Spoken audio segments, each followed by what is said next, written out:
Hello everyone, my name is Leanna Doherty and I'd like to welcome you to God's Daily Dose. I am standing in for Billy Joe Summers, who does this every day at our church at noon, but our church is not accessible today. So she just finished in the book of James and I am going to be starting in the book of Esther. So we're going to do one chapter each time, and I'm going to start in Esther chapter 1 today, and I'm really excited to share with you what God has shown me. So I'm going to be playing the audio recording through the Bible Gateway app with Esther chapter 1. So here it goes. Just do this. You get an up close of me.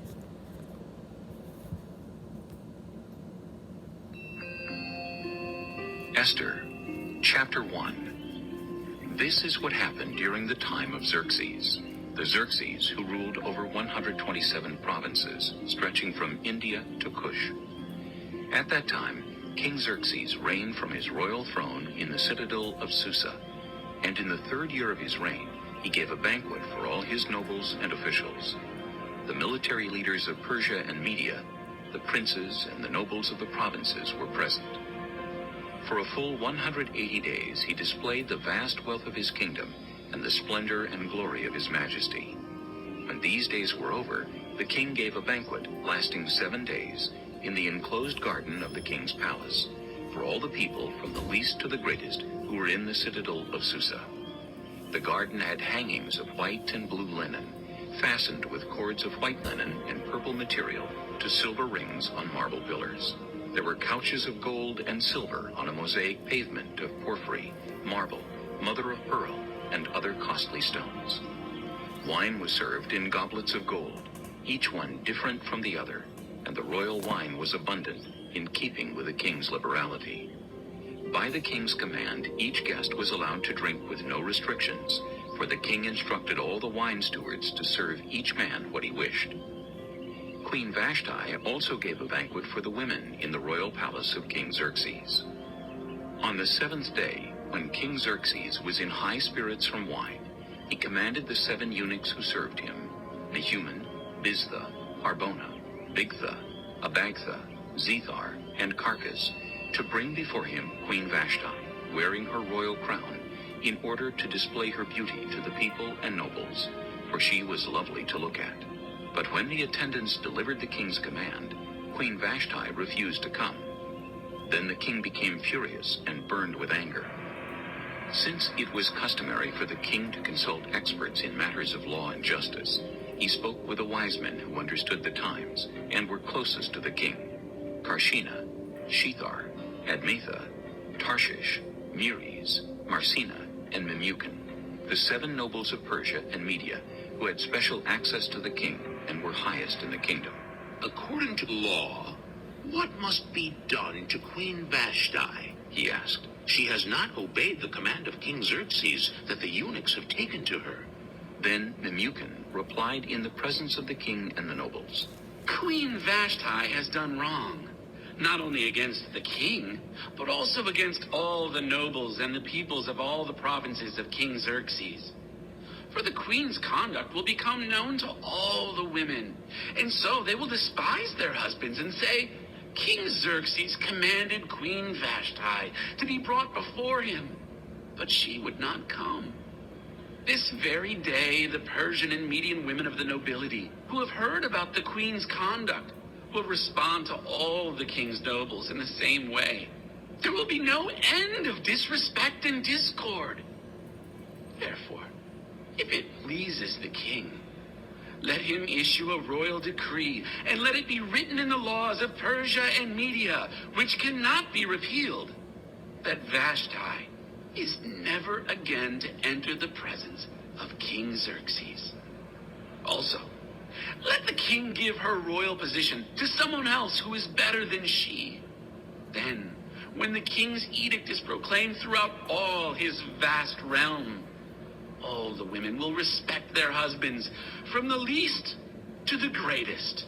The king and his nobles were pleased with this advice, so the king did as Memucan proposed. He sent dispatches to all parts of the kingdom, to each province in its own script, and to each people in their own language, proclaiming that every man should be ruler over his own household, using his native tongue. Okay, so that's Chapter the 2. end of chapter 1 of the book of Esther. So I hope that you enjoyed that reading. Again, that is an audio reading. It's called the dramatized version of the NIV translation of the Bible. And you can find that. My app is called Bible Gateway, but I'm sure that there are many, many. So let's go back and talk about each of these verses. So some of you may have a version of the Bible that calls King Xerxes King Ahasuerus. It's the same guy. And so Xerxes, Xerxes, is a Greek word, and then Ahasuerus is his name in Hebrew. And so some of them will say Ahasuerus and some will say King Xerxes. It's the same guy. So it says in verse 2 that he rules from 127 provinces, and they range from India to Kush. And so that today is the border of India and Pakistan. So not into India, but from the edge, the furthest edge of Pakistan, over across into about halfway into Egypt and down even into Sudan. So it's a really large area of land that's not even ruled by even one person today, but it was ruled by one person then. And it says in verse 4 that he has a 6-month-long party. So I am guessing that this was a come and go type thing, because 6 months of all of these people abandoning their territories would be a very long time.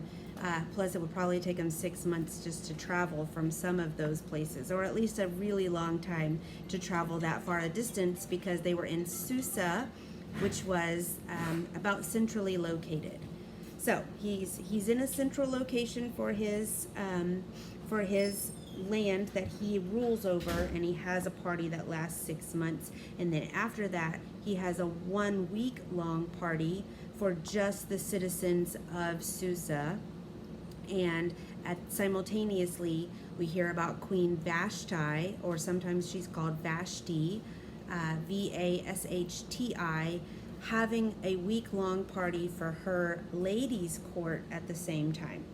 So the wine is flowing freely according to the king's decree, which means they did not have a choice. The king said, drink up, everybody, and that's what they did.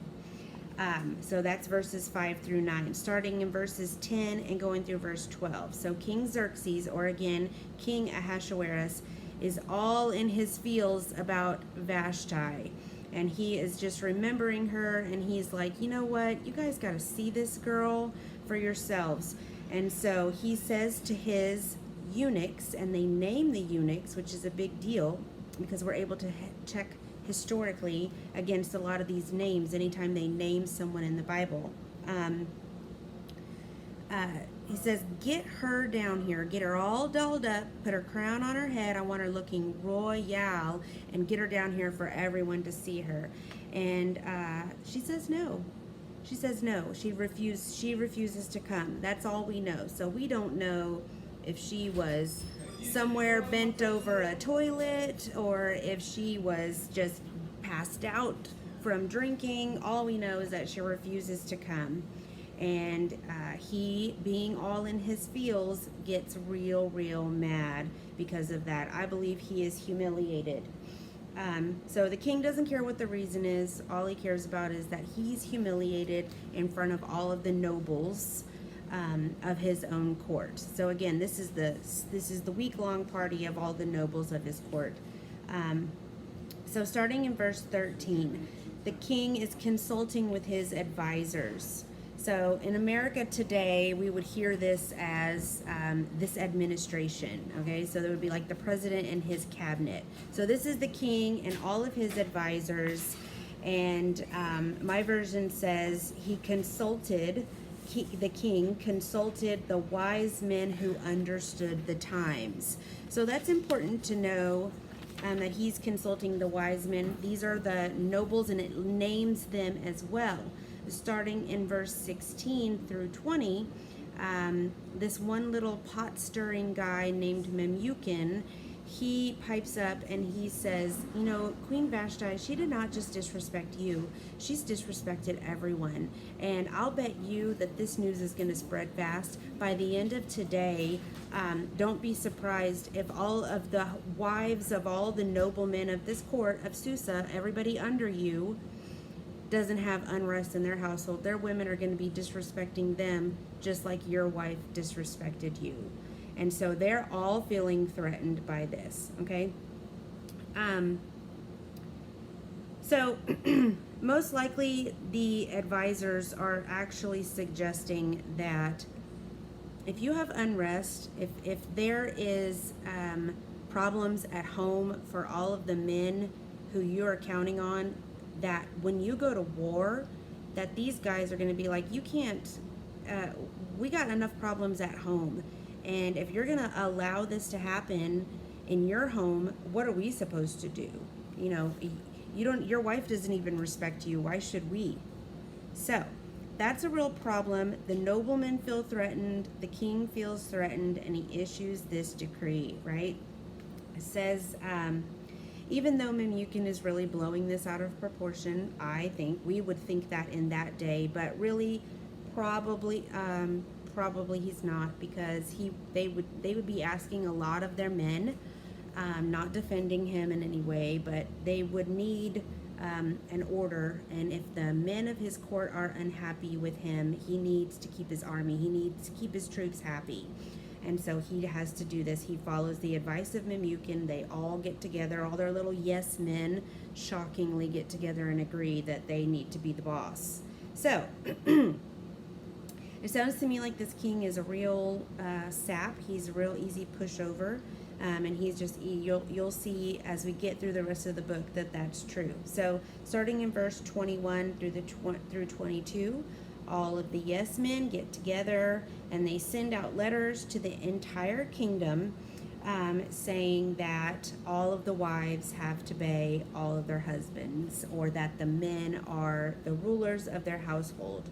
And they put it in every language of all 127 provinces, and they send it out to, they have a really good and fast way of, fast for them, sending out messages to everyone that needs to get it translated into the language that's spoken in that province. So it's really interesting. Here we have a king who can't even control his own wife is now going to be issuing orders to control all the wives in all 127 provinces that he rules. But we all know that there's people working behind the scenes that are really calling the shots here. So from the border of India and Pakistan, so not including India, but Pakistan all the way across Iran into Egypt and down into parts of Sudan, we have this guy who's trying to keep his troops happy. He's been disrespected by his wife, and we are about to find out when he sobers up in chapter 2 how he really feels about the decision that he's made. So thank you guys so much for tuning in. Oh, I want to be sure and spread the message that Billy Joe always spreads by saying that we want each day to begin by fully relying on God every day, that we submit ourselves to God and we have faith and trust in Jesus, that we seek first God's kingdom and his righteousness, that we read his word every day, and we don't just know it, but we live it, love it, and obey it, and pray always and about everything. Thank you so much.